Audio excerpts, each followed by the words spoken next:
Hello, Awesome Soul here, and I spent way too long on a crappy meme. Hopefully you enjoy it, and hopefully FreeJam does not hate me now. But anyways, today we are going to be going over some of the things that have happened since Robocraft Royale's launch. And I guess really the big thing that I kind of want to bring up is an official tweet by Mark Simons. And this was actually quite interesting that he actually tweeted this out. He says, well, at Robocraft Royale did not go to plan. We're working hard to try and address the feedback, performance, controls, queue times, and thinking about how to get crafting into the game in some form. But yeah, very interesting that he actually addresses that. It certainly did have a bit of a rocky start. For those that tuned into the live stream that I did, the player count was actually incredibly low. But that was back when it was pay to play, which I was a little iffy on as to when they were sort of ramping up to release. I was kind of showing concern there. But anyway, fortunately in the end, they did switch over to free to play. If you somehow haven't heard, Robocraft Royale is currently, as we speak,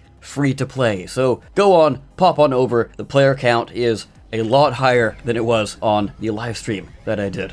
Now, what do I personally think of Robocraft Royale? Is it a bad game? Obviously, no, but it is a very early on game, and I think they might have rushed a little bit too early into release. I was kind of under the impression that they were going to continue with this whole free-to-play alpha test, download from our website type thing. But fairly quickly on, they decided to go and upload it onto Steam, which I don't fault them. Obviously, as a company, you would want to get some more money to pay your developers, you know, the people who work really hard on these games so you can play them. But like I said, maybe jumped the gun a little bit. Now, the other thing I want to address is the $15 price tag. I understand why he did this, because a lot of people constantly gave him crap about loot boxes and the whole free-to-play aspect of Robocraft, which some of it is warranted, but the vast amount of that is blown completely out of proportion. But maybe I'll address that in a little bit.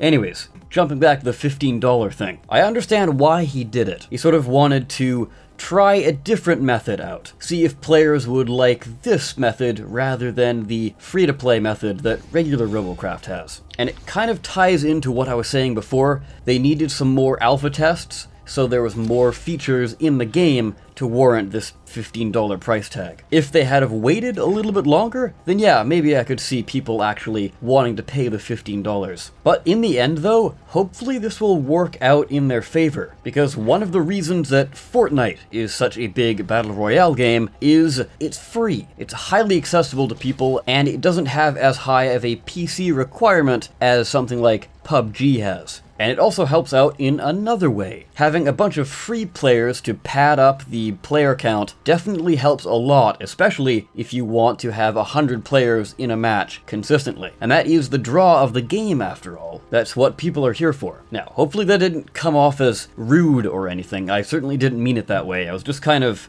giving my general thoughts on the matter, even if they were kind of blunt, I guess. Apologies. But anyways, the next thing I kind of want to address is a problem that I see FreeJam honestly going to have to deal with for who knows how long. And it sort of ties into what I was saying before, where a lot of the criticism they've gotten is kind of unwarranted. Not all of it, mind you, but just some of it. I see a lot of people, especially on the recent Steam reviews for Robocraft Royale, being especially harsh to this game. And yes, while the game is pretty light on content, it certainly isn't a bad game by any means. But when you've been in the Robocraft community for over 4 years now, you kind of tend to notice a trend going on. Ever since the Loot Crate update was announced, things sort of went a bit sour for FreeJam, or rather the community around FreeJam's games, which at that time was only the classic Robocraft. A lot of people weren't too happy with them, and some people, including myself, were just kind of indifferent to them. I've said it before, but my opinion on them is neither positive nor negative. They're just kind of there, and from a business perspective, especially with a studio as small as them, it makes perfectly logical sense that they would have a method like this to help draw in a lot more funds and keep their company afloat, and in doing so, grow their team so they can get more updates out for the game a lot faster, therefore try and grow the player base, etc, etc. I always looked at it from that perspective, but a lot of people weren't too happy about it, and a very select but incredibly loud minority treated it as if Freejam had personally gone up to their house and stabbed each of their family members, killing all of them. A little morbid, but that's basically how it seems like. The amount of fervor that these people seem to have for constantly trying to tear down Freejam astounds me. It's like, if you don't like the game and don't want to play it anymore, why not spend your time doing something else? I don't know. It just always baffled me. I'm sure I'm probably gonna get a bit of hate for saying that, but I'm sure most of you understand. Like, okay, I'm very curious. I know I'm curious about things in videos, but this is probably the most curious I've been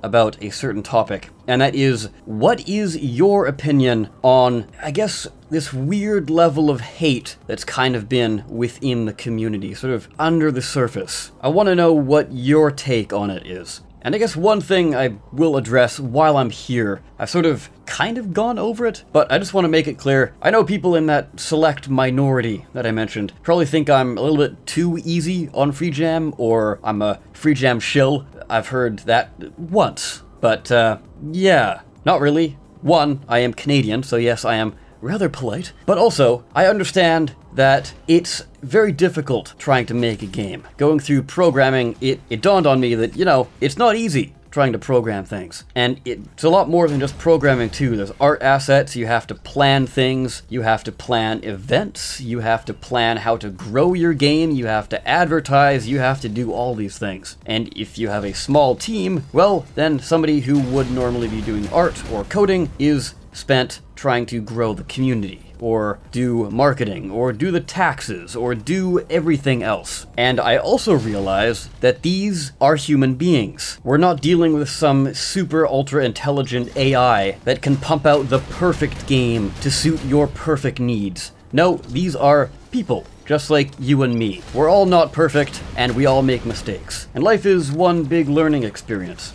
But that's enough of that. I'm sure some of you are wondering what my thoughts are for things they should add to Robocraft Royale. Well, the biggest thing here is building, and even Mark kind of recognizes this. In a tweet he says, "I like the idea of building under time pressure and having to do the best with what you have, but I just have a horrible feeling that it won't work out very well." And honestly, I kind of have to disagree with that. I think it will work incredibly well, and here's why. At least for me, I don't know about you guys, this is something you should be talking about in the comment section. What is your main draw for Robocraft? But I know mine. As soon as I learned about the game, I was like, oh wow, a game in which you can build robots. That's always been Robocraft to me, a game where you can build anything you want. And sure, Robocraft's unique damage system is also pretty cool, but it's not Robocraft to me. Robocraft is the building, not the damage system. I mean, obviously, it is the damage system, but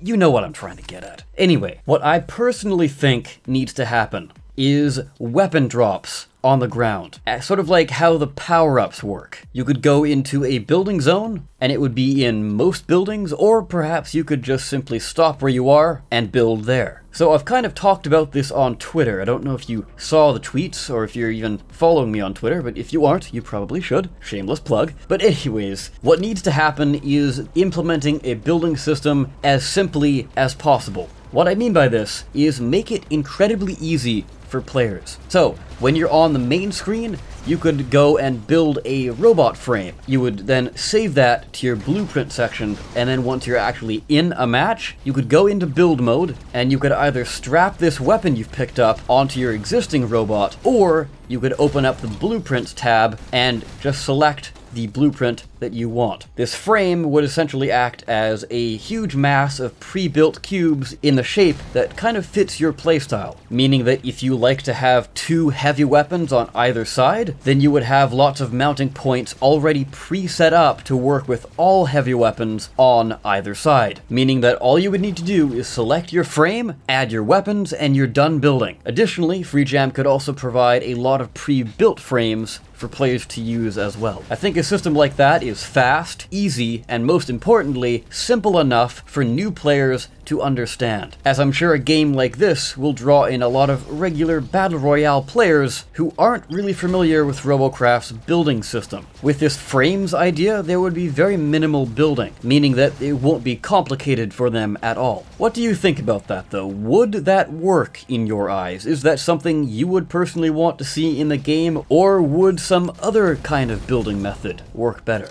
Now that more or less does it for this video, but there are a couple things I do want to wrap up before closing the video. And that is, yes, they are still working on Robocraft Royale. Don't worry, there's going to be more features coming to the game. Here's actually something pretty cool from Mark's Twitter. He says, "We're working on a way to allow you to load instantly into the world as you click the Q button, and you will be able to roam around and interact with other players as they load in, ready for the battle to start. So literally, no starting at the lobby screen." So what this basically sounds like is kind of a hub waiting room type area. Instead of just staring at the player count, waiting for players to load in, it would actually let you play around and drive around and interact with other players while you're waiting for a match to start, which I think is pretty darn cool if I do say so myself. And last but not least, I do want to address something that comes up time and time again. And this is something that I've actually seen happen once before. This was back when the MOBA transitioned from a single game into a genre. And now we're seeing the exact same thing happen again. Battle Royale is currently in the awkward transition phase between a game into a genre. So until people finally recognize it as a genre, just like now how people actually recognize a MOBA as a genre, we're still going to get a lot of people saying, "Oh, this is a clone of insert other Battle Royale game here." And with that, I can bring this video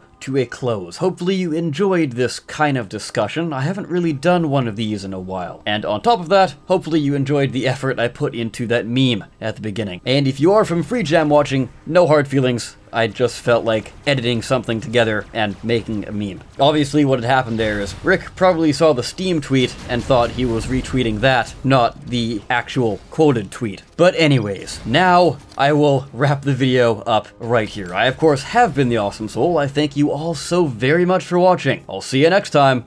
Take care.